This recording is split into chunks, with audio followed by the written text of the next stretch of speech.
My boyfriend told me to reject a $120,000 promotion because it would make him look bad. He said I need to decline the job and take a receptionist position instead. So I demoted him as an ex. Ryan and I had been together for 2 years. I worked at a pharmaceutical company as a research coordinator making $70,000 a year. He worked at his dad's plumbing supply company as a sales manager making $50,000. He always said money didn't matter, that we were a team. I believed him. Last month, my boss called me into her office. She offered me the director of clinical trials position. $120,000 salary, company car, 4 weeks vacation, stock options. I'd worked 60-hour weeks for 5 years to earn this. Stayed late reading protocols, took weekend certification courses, flew to conferences on my own dime to network. When I told Ryan that night, his face changed. Not happy, not proud, something else. He said we should think about it carefully. I asked what there was to think about. He said a promotion like that came with a lot of stress and longer hours, that I was already tired from my current job, that maybe I should focus on our relationship instead of my career. I thought he was concerned about me burning out. But then he started listing other problems. His mom wouldn't understand why I made more than him. His brother would make jokes at Sunday dinners. His friends would think he was less of a man. He actually used those words, less of a man. He said I should consider how my success would affect his reputation. I told him his reputation wasn't my responsibility. That's when he got mean. He said I was being selfish, that relationships required sacrifice, that his ex-girlfriend understood the importance of letting the man be the provider. He brought up his ex-girlfriend who worked part-time at a flower shop, the one he always said was boring and had no ambition. Suddenly, she was the ideal partner. For a week, he sulked. Wouldn't celebrate with me, wouldn't tell anyone about my promotion. When my parents called to congratulate me, he left the room. When my sister sent champagne, he said it was excessive. He started forwarding me articles about women who regretted prioritizing careers over family. Stories about successful women who ended up alone. Statistics about divorce rates when wives earned more.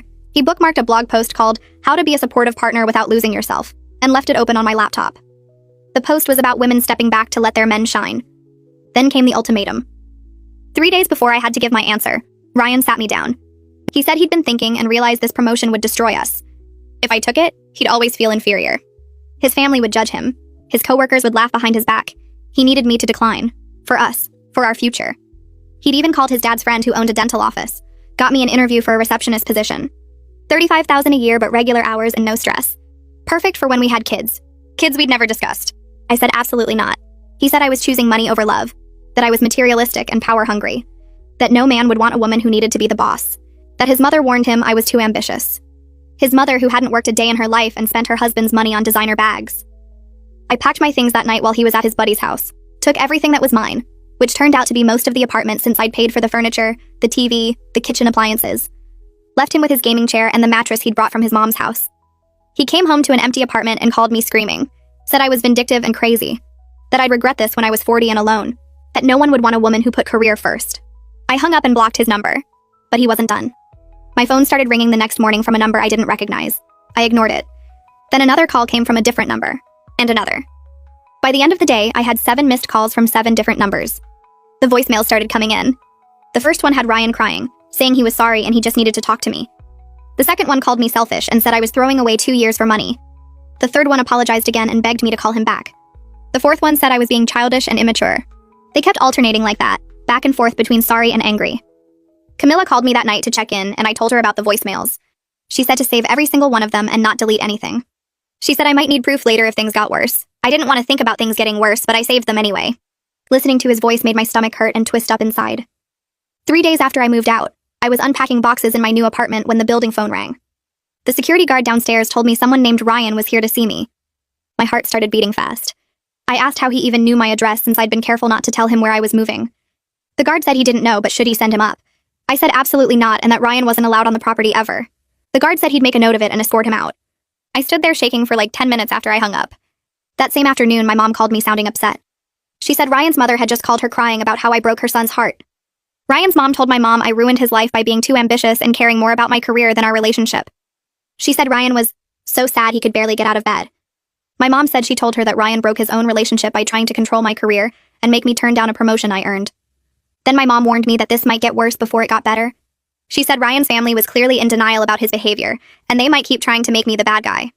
I felt tired just thinking about dealing with his whole family on top of everything else. Monday morning came and I started my first day as director of clinical trials. I felt excited and exhausted at the same time from all the Ryan drama over the weekend. My new office was on the 4th floor with big windows that looked out over the city. I spent my lunch break just sitting in my chair and staring at the view. This was what I worked for. 60-hour weeks for 5 years, weekend classes, conferences I paid for myself. I earned this office and this job, and I felt proud sitting there. Around 2 o'clock, another director stopped by my office and knocked on the open door. He introduced himself as Duncan Steele and said he started about 3 months ago. He offered to give me advice about how to deal with company politics and who to watch out for. He was friendly but not weird about me being a woman in leadership, which felt really nice after dealing with Ryan's insecurity for so long. Duncan told me about the different department heads and which ones were helpful versus which ones just like to create problems. We talked for maybe 20 minutes and then he headed back to his own office. The next morning, I checked my work email and found a message from an address I didn't recognize. The email said I stole money from Ryan and destroyed his property when I moved out. It said I was a thief and a liar and people should know what kind of person I really was. My hands were shaking as I read it. I forwarded it immediately to Lorelei Kerr in HR with a message explaining that Ryan was my ex-boyfriend who told me to turn down my promotion. I said he'd been calling me from different numbers and showed up at my apartment building. I wanted HR to know in case he tried to contact the company again. Lorelei called me within an hour and asked me to come to her office. She took the situation really seriously and started writing down everything I told her. She said the company had dealt with situations before where someone's personal life affected their work safety. She asked me detailed questions about when Ryan and I broke up and what he'd been doing since then. Then she asked if I felt safe and I realized I wasn't actually sure anymore. I told her I didn't think Ryan would hurt me physically, but I didn't know what else he might do. She made notes about everything and said she'd flag my name with building security so they'd know to watch for him. That weekend, Ryan posted on social media about gold diggers who leave their partners the second they get a little success. He didn't use my name, but he tagged a bunch of our mutual friends in the post. I didn't respond or react to it at all, but several friends started texting me asking what happened between us. Some of them seemed genuinely concerned and others seemed like they just wanted gossip. I didn't reply to most of them because I was too tired to explain the whole story over and over. Sunday afternoon, I met up with Camilla at a coffee shop near my apartment.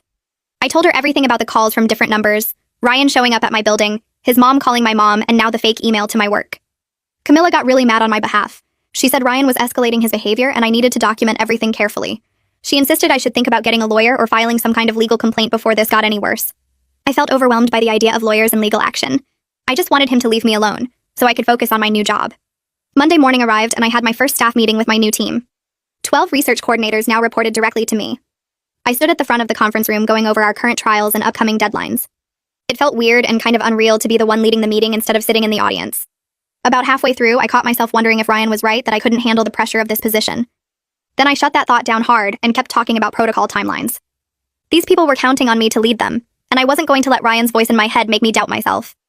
After the meeting, 3 of the coordinators stayed behind to ask questions about their specific projects. I answered each one and felt my confidence coming back with every response. I knew this work inside and out. I earned this promotion through actual skill and hard work, not luck or connections. Ryan's opinion about what I could or couldn't handle didn't matter anymore. He wasn't my problem to manage or my ego to protect. I had a whole team depending on me now and real responsibilities that mattered way more than his hurt feelings about making less money than me. Tuesday afternoon, I got a Facebook message from Ryan's brother Mark. He said I embarrassed their whole family and Ryan was crushed because of me. He wrote that I acted like I was better than everyone, and Ryan deserved someone who appreciated him. I took a screenshot of the entire message and saved it to the folder on my computer where I was keeping everything Ryan related. Then I blocked Mark on every platform I could think of. I didn't respond because there was nothing to say to someone who thought Ryan's behavior was my fault. 2 weeks into my new role, I was managing 3 major clinical trials at once. Trial A was testing a new diabetes medication, and we had 200 patients enrolled across 15 sites. Trial B focused on autoimmune disorders with 90 patients at 8 locations. Trial C was our biggest project, a cardiovascular study with 350 patients at 20 sites nationwide. I created tracking systems for each trial using color-coded spreadsheets that showed enrollment numbers, adverse events, protocol deviations, and site performance metrics. During my weekly check-in with my boss, she pulled up my organizational dashboard on her computer and spent 5 minutes just looking at it. She told me the system was exactly what the department needed and asked if I could train the other coordinators to use similar methods. I felt this rush of pride that had nothing to do with Ryan or proving him wrong. This was just me being good at my job because I worked hard and knew what I was doing. My confidence started coming back in small moments like that, when I remembered I earned this position through actual skill. Friday night around 2 a.m, my phone rang with a number I didn't recognize. I was half asleep and answered without thinking. Ryan's voice came through rambling about how I never appreciated everything he did for me. He said he supported my career and helped me get where I was today. He claimed he always encouraged me to work hard and go after promotions. The total rewrite of history was shocking, but the timing worried me more. Why was he calling at 2 a.m? Was he drunk or just unable to sleep because he was thinking about me? I hung up and blocked that number too, but I couldn't fall back asleep. The next week, I went to the phone store and changed my number completely. I only gave the new number to my parents, my sister, and Camilla. For 3 days, my phone stayed quiet, and it felt like relief. No unknown numbers calling, no voicemails from Ryan, no messages from his family members. I started to think maybe he was finally done. Thursday morning, Lorelei from HR called my desk phone and asked me to come to her office. Her voice sounded serious and professional in a way that made my stomach hurt. When I got there, She closed the door behind me and said someone had contacted the company's general information line. They claimed I was involved in research fraud and patient endangerment. They said I falsified data in clinical trials and put people's lives at risk. The accusations were completely made up, but Lorelai explained that HR had to investigate any ethics complaints about employees. She needed me to know this was happening and that it was being taken seriously. I felt my face get hot and my hands started shaking. I told Lorelai this was Ryan, my ex-boyfriend who tried to make me turn down my promotion. She nodded and said she remembered our previous conversation about him. An hour later, I was sitting in the HR conference room across from Lorelai while she asked me questions from a form. Did I have access to trial data? Yes. Did I ever modify data without proper authorization? No. Had I ever compromised patient safety? Absolutely not. She clearly didn't believe the accusations, but she had to write down my answers and document everything. I could see in her face that she was just doing her job, and this was all procedure. I explained about Ryan's harassment campaign and how it had been getting worse. I opened my phone and showed her screenshots of messages from him and his brother.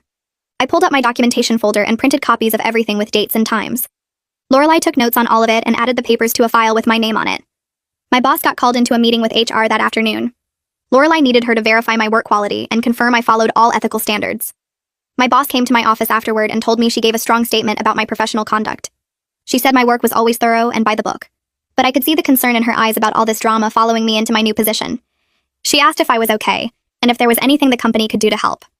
I said I was handling it, but I appreciated her support. That night, I lay in bed staring at the ceiling until almost 3 a.m. I kept thinking about how Ryan's lies could actually cost me the job I spent 5 years working toward. Everything I built could fall apart because my ex-boyfriend was mad that I made more money than him. Around 11, Camilla showed up at my apartment with 2 bottles of wine and takeout food. She made me eat something and then poured us both big glasses of wine. She reminded me that the truth would come out and my work record spoke for itself. She said I had documentation of everything and HR would see through Ryan's fake complaint. The HR investigation took 4 days total.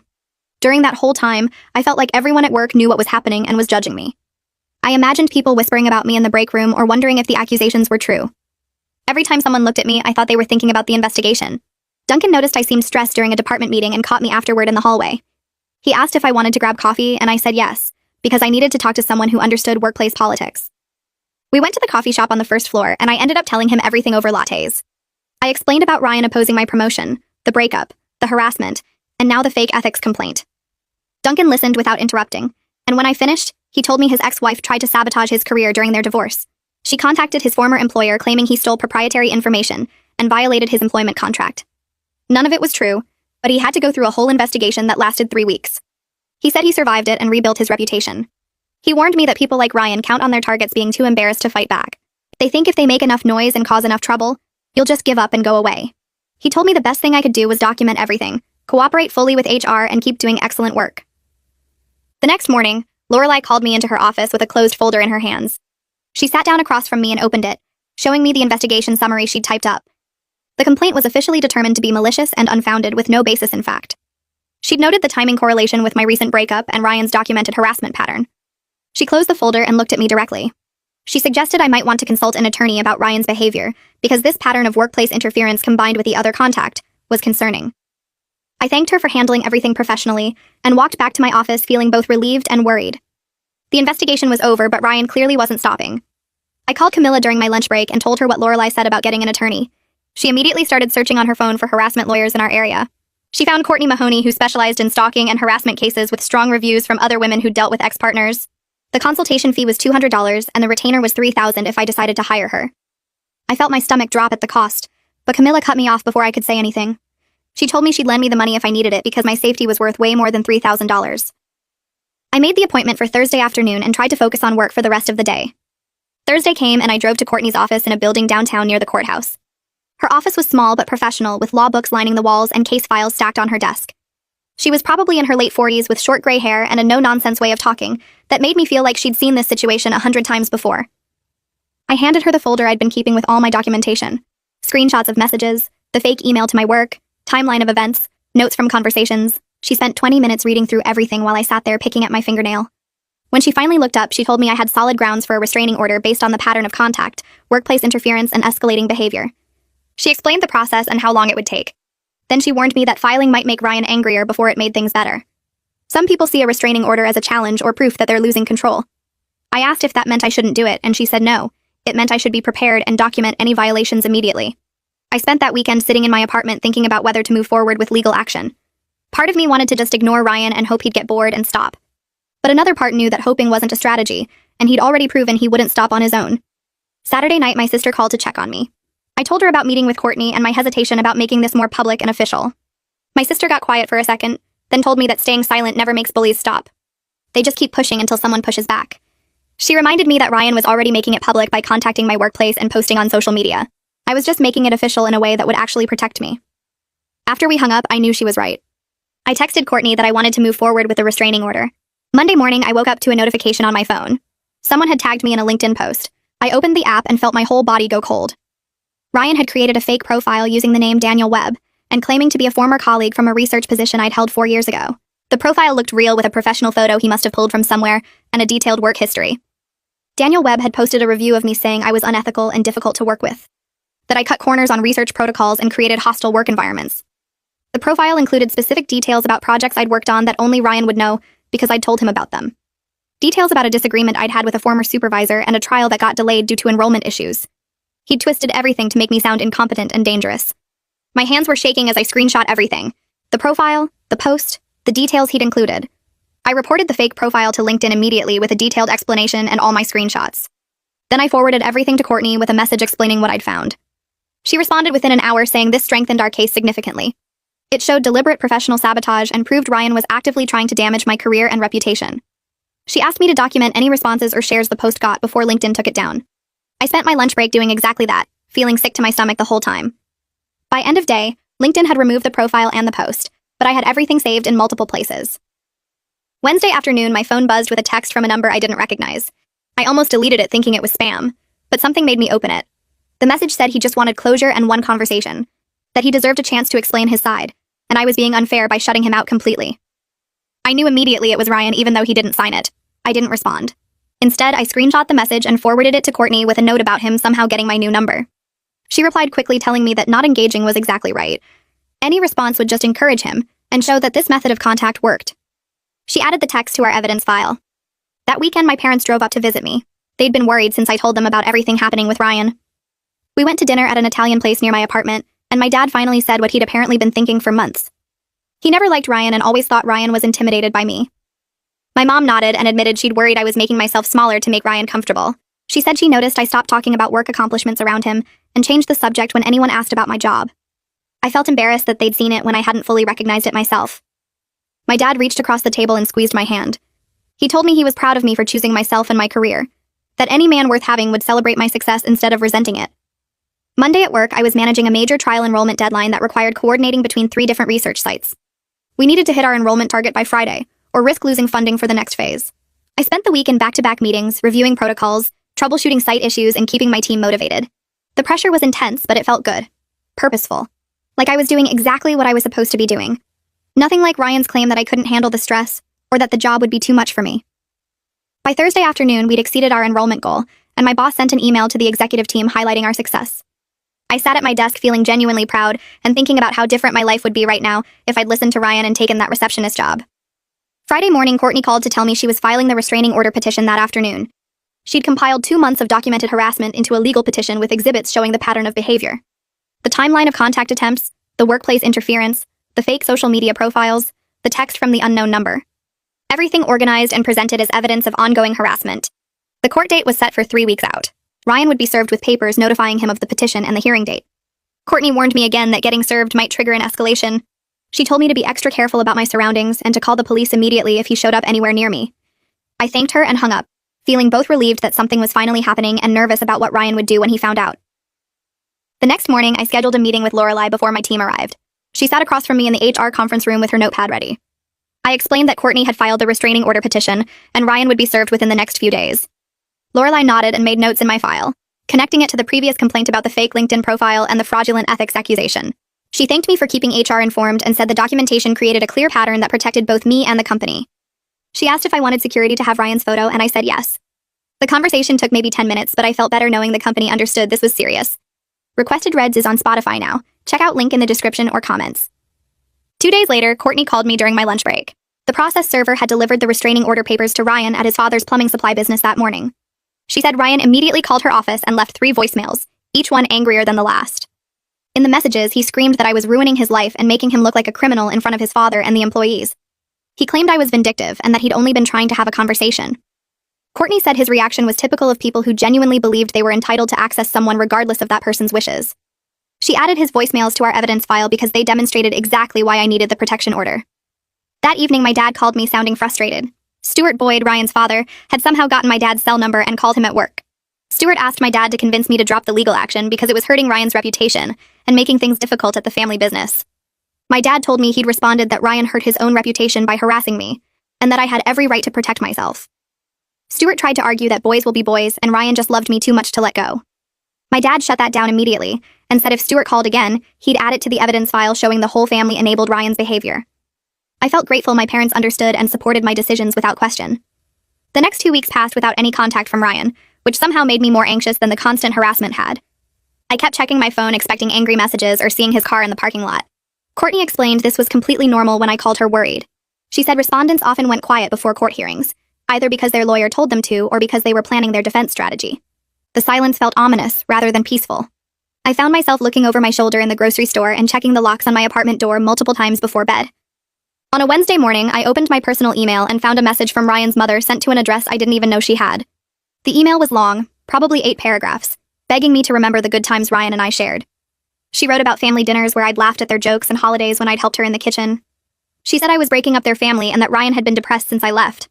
She claimed he barely ate anymore and spent all his time in his childhood bedroom.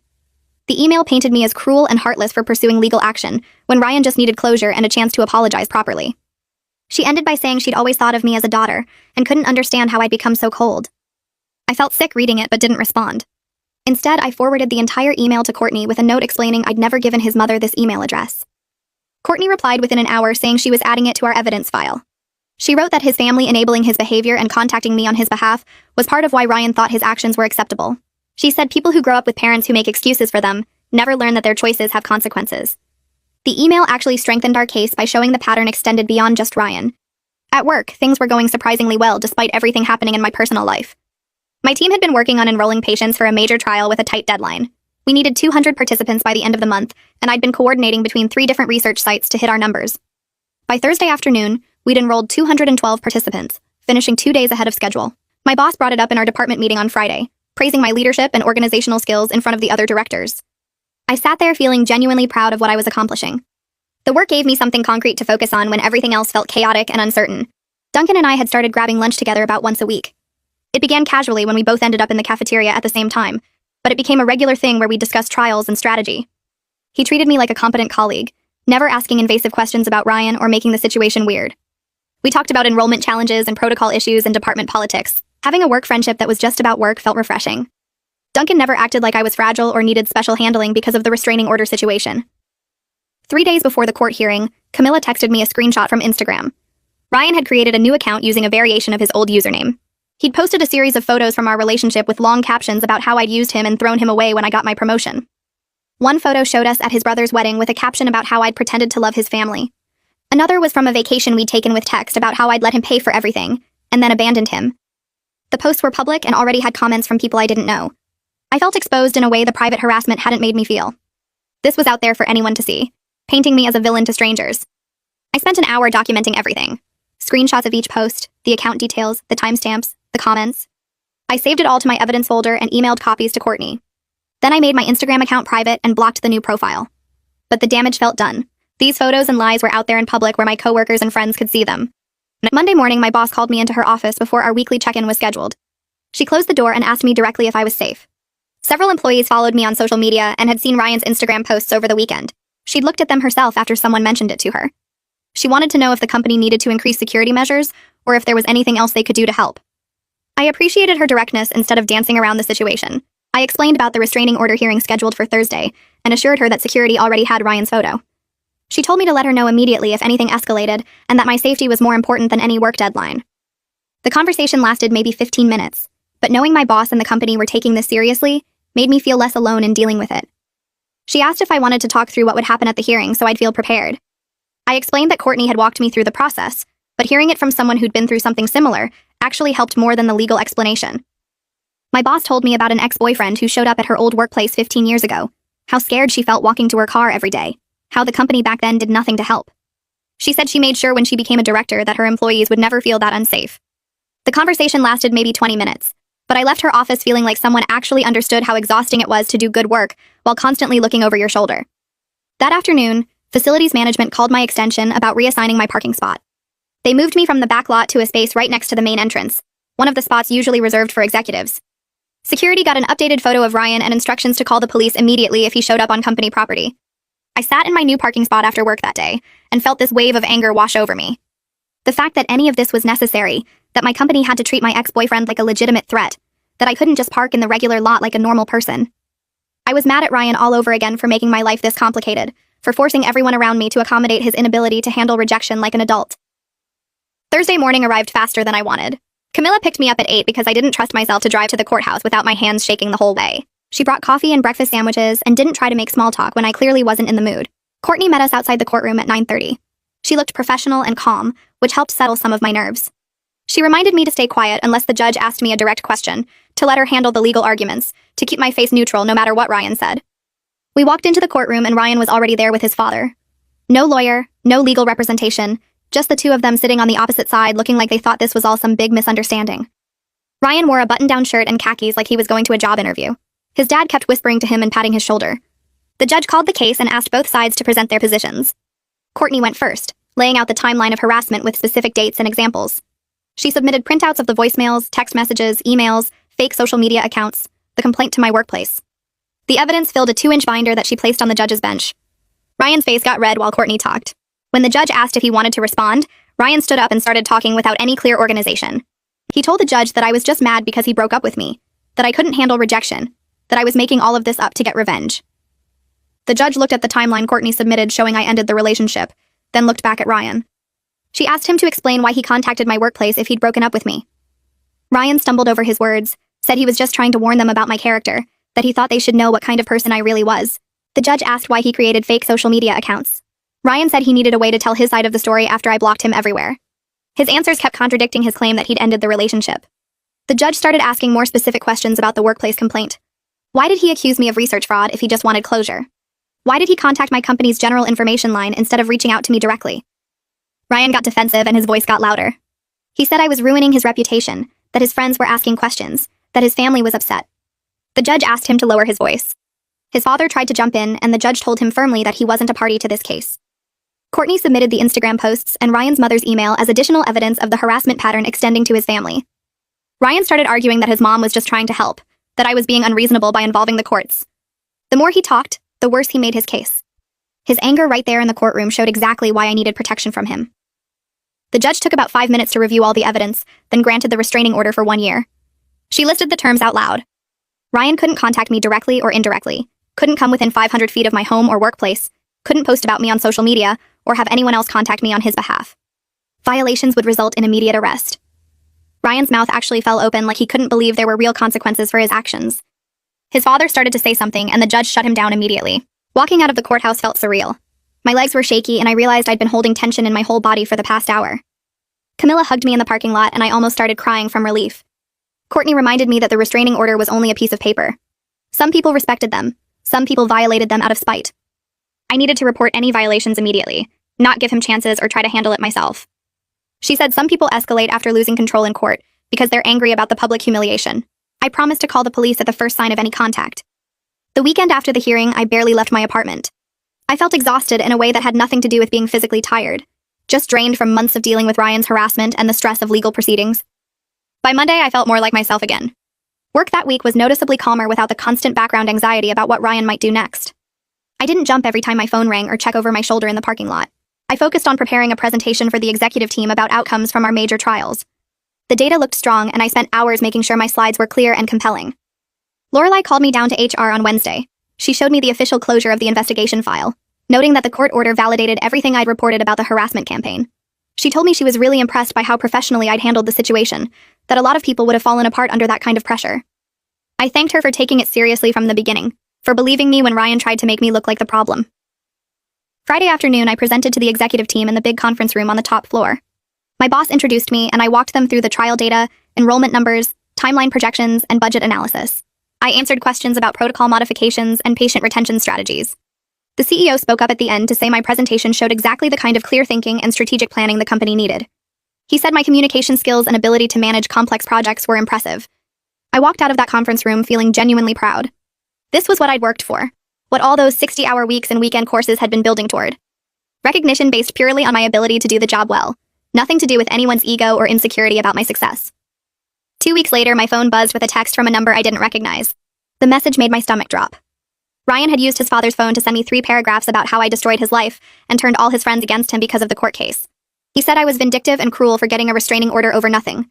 He claimed he just wanted to explain his side, and I was being unreasonable by refusing to talk to him like an adult. I took screenshots of every message before he could delete them. My hands shook a little while I pulled up Courtney's contact info and called her office. She answered on the second ring, and I read her the messages word for word. She told me to forward the screenshots immediately and not respond to Ryan at all. She said this was exactly the kind of violation that judges took seriously, because it showed he thought the rules didn't apply to him. I sent her the screenshots while we were still on the phone. She said she'd filed a violation report with the court first thing in the morning, and I should expect Ryan to be called in for a contempt hearing. I asked if this meant he'd actually face consequences, and she said yes. Judges don't like it when people ignore their orders right away. That night, I barely slept, worried Ryan would escalate further or find other ways to contact me.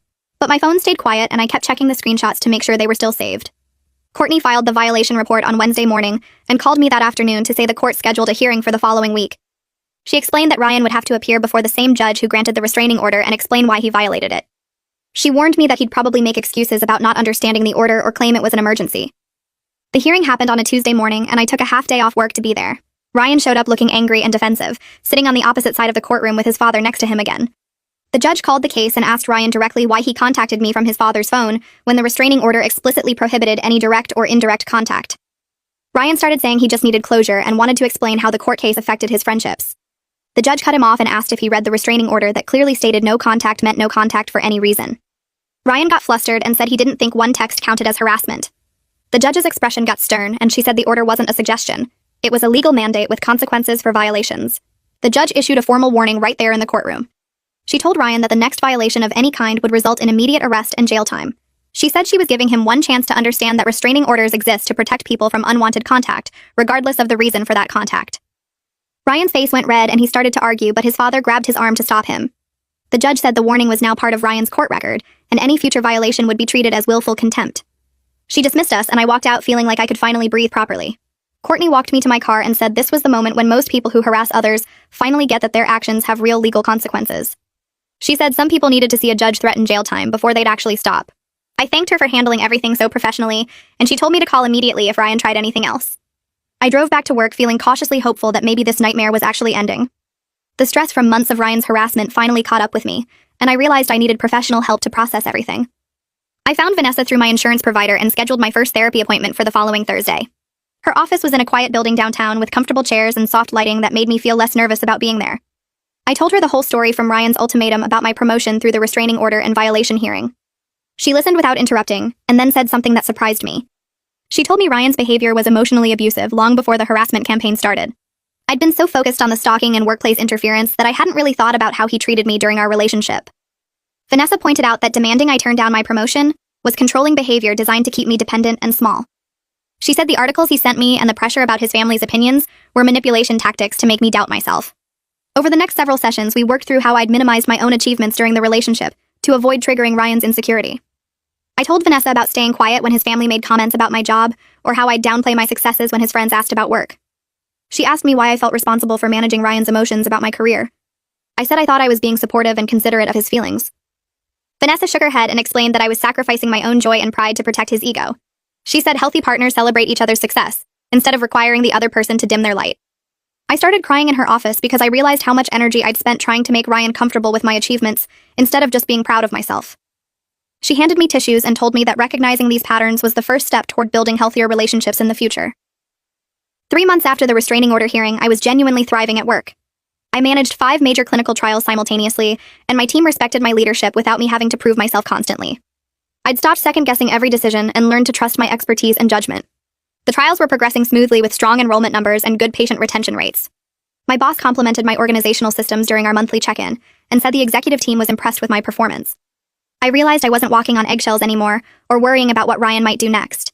The constant background anxiety that had been with me for months finally lifted, and I could focus completely on my work.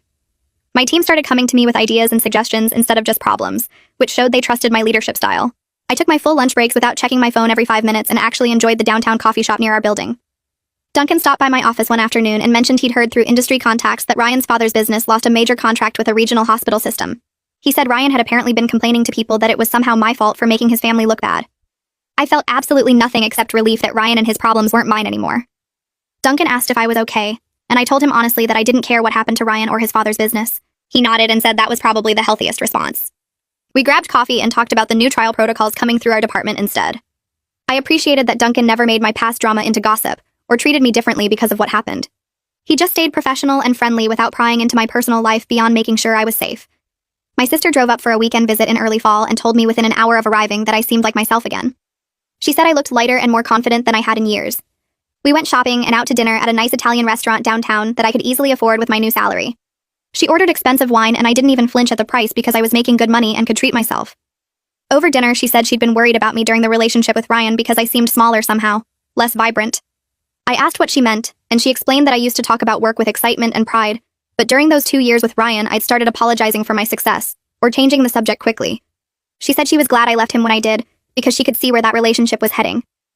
We laughed and clinked our wine glasses, and I felt grateful to have family who supported my choices. 8 months into my director role, the company promoted me to senior director of clinical trials. My boss called me into her office on a Friday afternoon and told me the executive team wanted to recognize my successful trial outcomes and team leadership with increased responsibility. The promotion came with another salary bump and oversight of additional trial programs across multiple therapeutic areas. I'd be managing a larger team and working directly with the chief medical officer on strategic planning. I accepted immediately without any hesitation or self-doubt. That night, I called my parents to tell them, and my dad said he was proud of how I'd handled everything with Ryan and built my career despite the obstacles. My mom reminded me that the right opportunities come when you're ready for them, and I was clearly ready for this next step. I ran into one of Ryan's friends at a coffee shop the following week while I was grabbing my morning latte before work. He approached me carefully and asked if he could talk to me for a minute. I tensed up but agreed to hear what he had to say. He apologized for believing Ryan's version of events after our breakup and said several people in their friend group had distanced themselves from Ryan after seeing his social media behavior and hearing about the restraining order. He told me that Ryan had been telling people I was crazy and vindictive, but then the court stuff became public knowledge and people started questioning his story. He said he felt bad for not reaching out sooner to check on me and wanted me to know that not everyone bought into Ryan's victim narrative. I thanked him for telling me and said I appreciated the apology. He wished me well and left, and I stood there holding my coffee feeling validated that other people had finally seen through Ryan's manipulation. Vanessa started asking me in our weekly sessions why I always qualified my successes with explanations about luck or timing instead of just owning my achievements. I'd say things like I got promoted because the company needed someone or the timing worked out, and she'd stop me and point out that I earned it through years of hard work and skill. She had me practice saying out loud that I deserved my position and salary without adding any disclaimers or apologies.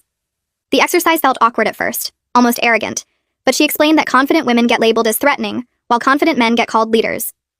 We worked through specific examples from my relationship with Ryan, where I'd minimized my accomplishments to make him comfortable, like not mentioning my conference presentations or downplaying positive feedback from my boss. Vanessa helped me see that the right partner would celebrate my success, instead of requiring me to shrink myself to protect their ego. She asked me to notice when I started apologizing for taking up space or achieving things, and I realized I did it constantly at work and in social situations. Over several months of therapy, I practiced accepting compliments without deflecting them and talking about my career with pride instead of embarrassment. Camilla called me one evening and said she had a coworker who was single and asked if I'd be interested in meeting him for coffee. I hesitated because dating felt complicated after everything with Ryan, but she promised it would be casual with no pressure. His name was Jason, and he worked in Camilla's marketing department, and we met at a coffee shop downtown on a Saturday afternoon. He asked about my job within the first 10 minutes, and actually listened when I explained clinical trial management instead of changing the subject or making jokes about me being the boss. Jason told me about a project he was leading at work, and we compared notes about managing teams and dealing with difficult stakeholders. The conversation flowed easily without any weird competition or him trying to one-up my accomplishments. We went on 2 more casual dates over the next month, but the chemistry wasn't quite right for anything serious, and we both recognized it. Still, the experience showed me that some men genuinely wanted a partner with ambition, instead of feeling threatened by it. A year after I packed my things and left Ryan's apartment, I was sitting in my office reviewing quarterly reports for the 5 major trials my expanded team was managing. My team had grown to 20 research coordinators and associates, all reporting to me, and we'd successfully enrolled over 3,000 patients across multiple therapeutic areas.